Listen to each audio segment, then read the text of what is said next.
አሰላሙ አለይኩም ወራህመቱላሂ ወበረካቱ።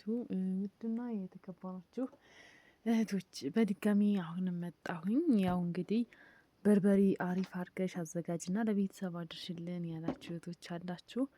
ይኸው እንግዲህ ቅመሙን ቆራርቼ ጨርሼ ኢንሻአላህ ነገ ጁምዓ ላስፈጭ ያው ዝግጅቴን ጨርሻለሁኝ። ያላዘዛችሁ እህቶችም ማዘዝ ትችላላችሁ። ያው በርከት አርጌ ነው ያዘጋጀሁት። ያው ቅመም እንደምታዩት በተቻለኝ ያው በጣም ውድ ከመሆኑም አንፃር በተቻለኝ በቂ ቅመም እንትን ብያለሁኝ። እና ያላዘዛችሁ እህቶች እንዲደርስላችሁ የምትፈልጉ ካላችሁ በውስጥ አናግሩኝ።